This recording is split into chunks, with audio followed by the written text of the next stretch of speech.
Hello, horror film fans, and welcome to another exciting episode of Nightmares and Scares. I will be your host for the evening or day or whatever you end up watching this during. And with me, as always, I have my co host and owner of the channel, My name is Matt. Matt. Today, we are happy to announce our fourth episode with you all. I'd like to say a special thank you to everyone who has been watching our previous episodes. If you've not already checked those out, please do so. And please remember to like, comment, and subscribe. We definitely want to have any new members, but that way you'll get any new content that comes to the channel, especially if you're a fan of these horror movies, which Matt and I most certainly are. We enjoy talking about them, bringing some fun facts, give you a recap of the film, then also review a couple of the reviews that you guys may have put in. So spit out to us, talk to us, let us know that you're out there, that you like what we're doing, or maybe you hate it. Just give us a comment. Let us know if this film is one of your favorites. But today, what are we talking about, Matt? I know it was my pick, but what was the film? Well, I'm getting ready to tell you if you're ready or not. We're talking about Ready or Not. So if you weren't aware by the nice backdrop that we have here, we are talking about the film Ready or Not. And again, as noted, this was uh, my pick. If you've been following along, this is the second one that I've chosen. Matt's chosen two. He'll be choosing next week for us. So we'll find that at the end of the episode. Um, but just to get into a little bit of first or initial reactions. I have seen this before, Matt. I know you've owned this on your Voodoo account, so pretty sure that you had this before as well. So before we get started, what were your initial thoughts when you found out I picked Ready or Not? When you picked it, I wasn't surprised at all because I know you really enjoy this movie. I'm actually surprised that I didn't think about it ahead of time before. Before you told me, I'm surprised I didn't think, oh, he's going to pick this. Um, I'm but basic. no, you're basic. Talk about basic. I'm the one that when we do the reboot things, shoot the reboot, I pick like the most basic actors there are.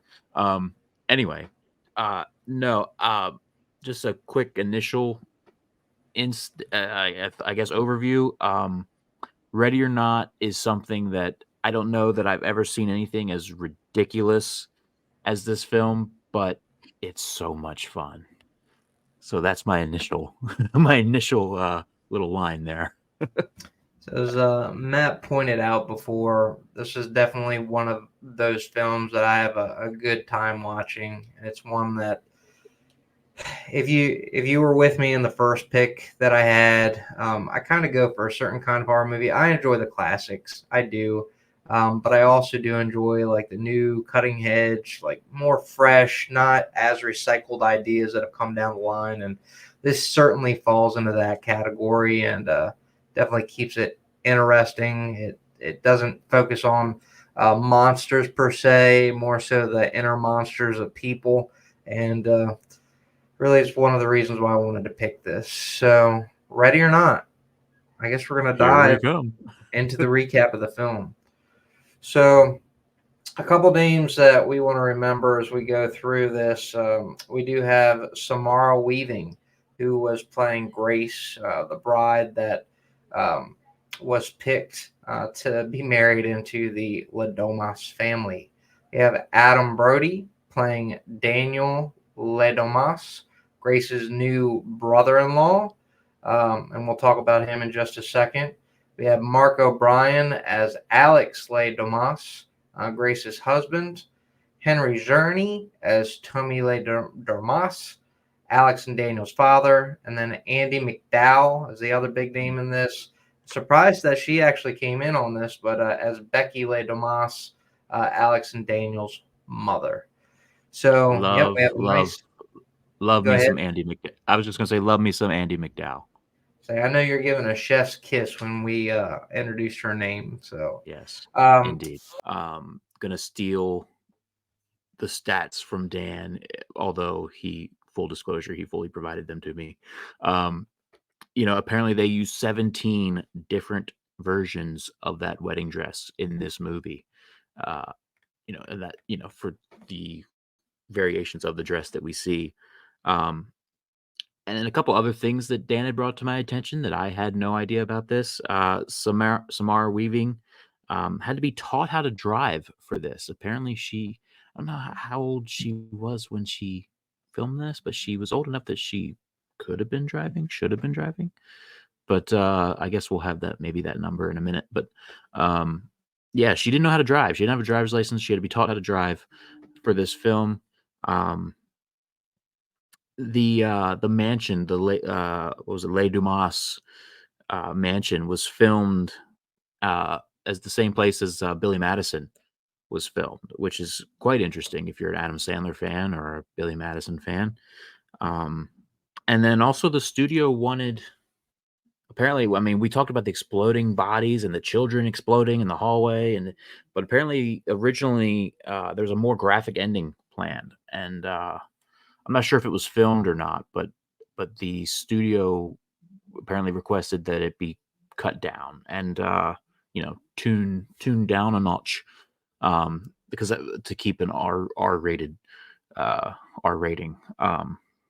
And then aside from that, a couple other small things just before we get into like final reviews and everything. This won countless awards for horror film, best actress, best supporting, fright meter, things like that. Um, and then the budget, it had a $6 million budget, and like a lot of successful horror movies, small budget, huge return. 57.6 million worldwide. And I think it was a 27 million something domestic. So this movie was a huge financial success, which brings us to the final trivia that I have. We're getting a sequel, guys. As if there was ever any doubt. Ready or Not 2 has been greenlit and is in development. There is no, they haven't started filming yet, but the script is finished. And I actually just read yesterday or today that the makers, the radio silence people say that the script is great. So that's exciting. Saying radio silence, for those of you who didn't know, and maybe some of us who had to be brushed up on it, were the duo behind the new Scream 2022 movie, also Scream 6. I know I've been involved in some other horror projects as well, but definitely seem to be on that edge, like that cutting Are edge they horror. are they the ones directing Abigail or no? That's a good question. Let me find out. Okay. Um yeah, so I'm just going to go into my review real quick if while you're doing that. Um every once in a while they are. Okay, so there's confirmations. Radio Silence, same people that did Ready or Not and Scream 5 and Scream 6 are doing Abigail, which we will be talking about on this show very soon. Hint, hint, wink, wink. But yeah, I was saying every once in a while, a horror film comes along that just blows me away. When you watch horror, you get a lot of the same slasher, uh, or something like what A24 does these days. Which is, nothing, not taking away from any of those because a lot of A24 films are great. I love a lot of slasher films. I'm all about me some Michael Myers and some Freddy Krueger. But every once in a while, one just comes along and changes the game. No pun intended. And when you look at this from the outside in, you kind of think, oh, this is going to be like a slapstick horror comedy film, and it's not, thankfully. Um, this is when we were talking about Cabin in the Woods and how it was kind of making a joke of the genre, you know, this isn't that. This isn't doing that, but I thought this was kind of how I did not like that. I do like this. Um, so the comedy element in horror can work when done correctly. And again, that's not to say that people, you know, people really love Cabin in the Woods, but to me, I think it's a heaping pile of garbage that needs to stay on fire. Anyway, hot take. um, Samara Weaving is fantastic as Grace. I'm not sure if I don't think they've announced any casting. I'm not sure if she's coming back for a sequel. I'm not sure how that would work with the whole family dead, but maybe. I hope she does. Um, and I don't think the movie would have worked quite as well with another actress in the role. It could have worked, but maybe not as good. Um, I think Ready or Not is a very refreshing take on the horror genre. And way back in the picture this days, I used to use one word to sum up the movies. I would say magical or whatever the case may be. I think refreshing is Ready or Not's word. That's just the best way to describe it. Um, I also love the setting, the big mansion that we talked about. I thought that was a great setting for this film. It's mysterious and the movie just keeps you guessing until the very end. There's some unexpected twists and turns, and it's just insanely entertaining. Um, that's where I'm going to leave it for now. How about you, Dan? You're on mute. You're still on mute. I mean, I'm doing so good with this mute button, guys. I do that so I don't make noise, kids in the background while Matt's talking. So I do apologize. But overall, when I watched this movie the first time a few years ago with my wife, didn't really have super high expectations. Kind of went into it like maybe it'll be good, maybe it won't. My wife is not a huge gory horror person. Like she's not super into those kind of films, and really wasn't sure if she's going to like this or not. I didn't even know if I was going to like this or not. And we came out and we absolutely loved it. And when you look at the films, like I do really enjoy the new Scream movies. I really enjoy this movie. So when it comes to Radio Silence, I'm now interested in kind of looking at more of their new things. And I think that was a big draw too. This is the same people that were involved in making this movie were involved in making Abigail. So we're super excited to, go watch that here soon. But one thing that they do very well in their films, and now I'm getting a sense is more the director's involvement, more so than a lot of other things, but that tongue-in-cheek biting of the horror genre that Matt was talking about. And it's not overdone, and I can see that Cabin in the Woods maybe pushes that to an extreme, like it's just in your face with it. But this does it tactfully, and I think more so speaks to the political landscape and feelings between the upper class and lower class, and a whole other lot of social things and dynamics involved here. Especially when you're talking about a young lady that's marrying into an empire of the gaming world. And a couple interesting facts. I know Matt didn't have time to go over them all, but the games that you see that the Le Domas family kind of rise to power. I think one funny thing is that their crew apparently submitted about 200 different game titles, and their legal department had to go through to figure out what they actually could use in the film. And I think it's like a point a little bit at like Hasbro, for instance. I mean, we're talking about things like the Ouija board. I think that's who's into those, and some other games. So they had to stay Copyrights, original. take it from someone who's currently making a movie.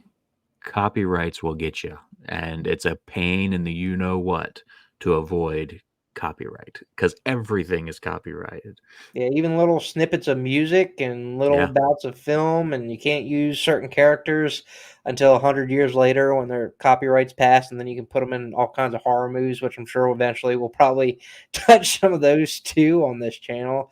But it's funny, and like I said, I think you summed it up. And I'm gonna be really bold here, and I know I'm kind of skipping kind of how we do things. I wouldn't recast this. I think that they did really, really well. Yeah, I hadn't planned on doing the shoot the reboot this episode, but yeah, no, I agree. I don't think, and it's still too new. Like it's still, I don't think there's, it's kind of great just how it is. So I was maybe in thinking, like, what other 5 years. actresses could you put in here? Because honestly, I think she carries the movie. I was thinking maybe like Anya Taylor-Joy, but outside of that, I couldn't really think of anybody. I think she's just perfect. I think they were perfect. I think casting was really well done. It was believable. Like when you get married, there's that nervousness of meeting the family and wanting to belong, and even years after being married, there's still that sense, and I think they captured that very well. But finding out that your in-laws are also the people that are trying to kill you, that's freaking crazy, man. So, but a really well done movie, and that really recaps it for my initial thoughts. I love this movie. I'd watch it, you know, next week, next month, next year, whatever, and still probably enjoy it. So what do we use to rate it this time around? We need to start discussing this beforehand so we know. What do we use Playing to rate? cards, maybe playing cards. Playing card works for me. Sure.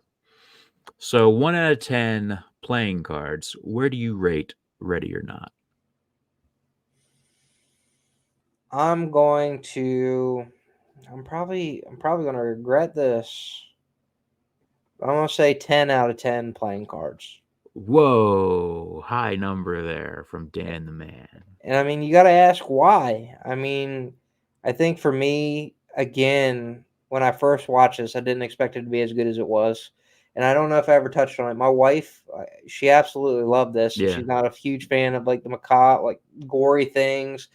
She's scared of like possession movies and things like that. This didn't have that, and it was also, I think, it was smart. It was well written. It was executed well. The timing was good, and you actually felt for Grace, and you could see her come up, and you wonder, like, yeah, man, kick their ass. And yeah.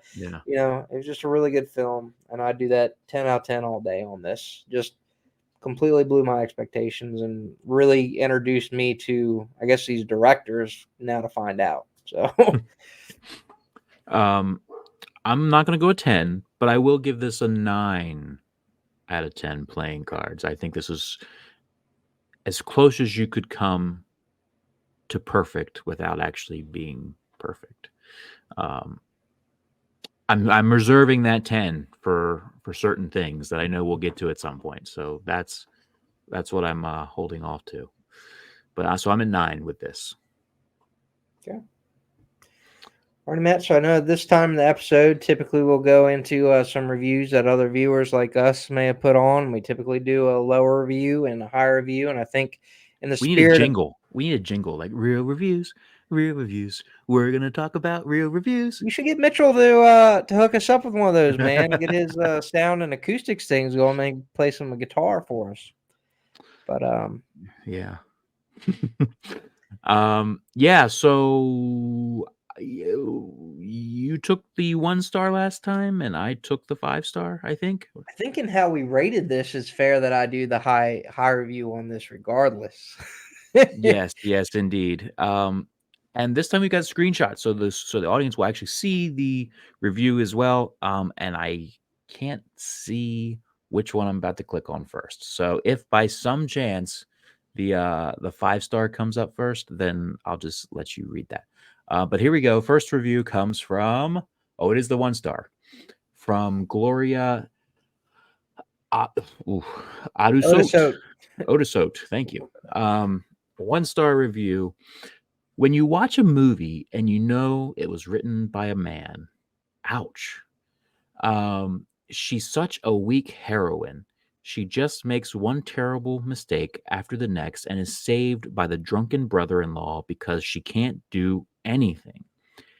She has to go. She has one go to move, beg whoever is next to her for help, and then be completely shocked when they don't help her. That's actually kind of funny. Um, she's also really good at suffering. Like she may never manage to grab a gun after someone drops it right next to her multiple times, but she sure can pull herself up by her damaged hand while beautifully screaming in pain. By the end, I just did not care at all. The sad thing is, the acting, directing, and writing are all great, but the over storyline is horrendous. Yikes. I mean, she gave it some props, acting, directing, but Gloria, whew. I think it's a Any little thoughts harsh. on that review, Dan? Yeah, man. I mean, as far as being a weak heroine, there were moments that she did try to save herself. It's just unfortunately they didn't line up the right way. Like we grab a gun out of the room that they had pulled their weapons out of. She grabs the ammunition. She comes out with the gun belt. You can see that kind of in between me and Matt at the Yeah. moment, and she's ready for business. It just happens that it was for display only. And the scene that you're saying, it was screaming beautifully in pain. Like, what else are you supposed to do if you're holding your freaking self up by your freaking hole in your hand, man? And I mean, she gets out, and yeah, I'd be shocked too if some little kid like came over and just tried to freaking murk me in front of a pit of death. And it's just it's wild that that they said it was good. Basically everything except story, but gave it a 1-star review. I think you're a little inconsistent. I think you should have at least put that as a 3 if you think everything was good except for the story. But overall, man, it's Yeah, original. Gloria. It's fresh. So go Yeah, somewhere with Gloria. yourself. Go on somewhere, Why Gloria. don't you play hide Actually, and seek? We just won't yeah, look. Gloria. I'm kidding. Ready or not. We wouldn't do that. Actually, no. Thank you, Gloria, for the review. If you should ever watch this, here is our 5-star review that Mr. Dan will be reading. Oh, it's in depth too. Pritha Gore 2 years ago said, having binge watched many horror movies in a short span of time, like Strangers, The Hunt, Eden Lake, You're Next, Hereditary, Midsummer, etc., this movie ended up being the most memorable one for me. From the plot to the acting, everything was top notch. The most memorable moments I go back to and watch again on YouTube are Samara Weaving's banshee screams, primal screams which are filled with angst and anger. This movie is also an amazing portrayal of how people would actually react in such a situation. Many female leads or leads in general end up being the killer machine by the end with no training whatsoever, with Your Next being an exception. This is such a breath of fresh air and extremely funny. Two making many social points without imposing them on you. So if you or a lot of scare troubles you, this movie will provide the right balance to you. A must watch. I'm sure this movie will go ahead to become a cult classic soon, paving the way for many movies showcasing such refined storytelling. Pritha, I agree with 99% of what you're saying, other than the fact this could be a cult classic just for the fact that it did so well at the box office in the beginning. And I know I had to be told that too. Like, if a movie does better at the box office in the beginning, then it's not a cult classic. If it does not so hot, it doesn't recoup like its budget, and then later on becomes something that's pretty much a fan favorite, that then becomes a cult classic. But 100% agree with everything else that you wrote there. What about you, Matt? No, I think Miss what was her name? Pritha? Pritha? Pritha? Pritha got it right. Take notes, Olivia, or whatever your name was. No, you're free to have whatever opinion you want, Yes. even if we don't agree with it. So if you do want to play hide and seek with us, ready or not, we will be. Yeah. Um, yeah, no, thank you for your review, Pritha, should you ever watch this. Um, Dan, I think this about wraps it up. We're 40 minutes in. We're just going to announce a couple things. Um, First things first, um, we've been talking about it the last couple episodes. We talked about it this episode. We are going to be talking about on this show Abigail, the new horror film from Radio Silence. Um, that is, as we're recording this, it is not out yet, but will be coming out this week. As you're watching this, it will be just coming out, I think, on Thursday night. So the next episode you watch will actually be us discussing Abigail. It'll be um, a special episode that won't go with our. It'll be on in addition to our regular episodes, is what I'm trying to get at. So it won't like take the place of Dan's turn or my turn. It's just going to be a new movie, a new horror film that we're going to watch at the theater, and we're going to be discussing it here. With that said, um, the next film that we will be discussing, that I will be picking, Dan has no idea what I'm about to say. I'd be throwing him the biggest curveball ever. And it's actually, I could be, and I don't even know because I've not seen this movie either. So, in the way that we're going to be discussing Abigail, and neither one of us have watched it, That's we're, exciting. Two in 1 week. yeah, That'll be we're our also first going to watch. be discussing something else that neither one of us have seen, and something else that is brand new from this year, 2024. So, two brand new movie reviews in the same week. That's kind of wild. Um, Dan, my pick is Late Night with the Devil. This Okay. is this is a movie that is getting a lot of attention. It shocked a nation and made 666,000 or million, I think million, dollars at the box office. It is starring my boy David Desmulchin, um, and by the time the audiences watch this, they can stream it on Shutter, or it is also available to purchase on digital via Vudu, Fandango, Amazon Prime, all that good stuff. As we're currently recording, it is not, but by the time this is uploaded, it will be. So, Late Night with the Devil is the next official pick, but again, we will be talking about Abigail before that. So, guys, I guess that wraps up our episode of Nightmares and Scares. We thank you, as always, so much for tuning in with us. Again, as stated on the head of the episode, please like, comment, subscribe. Let us know if you have a recommendation you'd like us to watch. Maybe there's something new, cutting edge. Maybe one of you or your friends put out a movie and you want us to discuss it. That would also be awesome.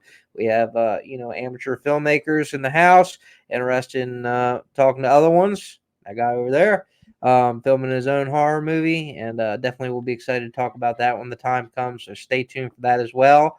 But for now, this has been another exciting episode of Nightmares and Scares, and we'll catch you in your nightmares. Signing out. See you guys.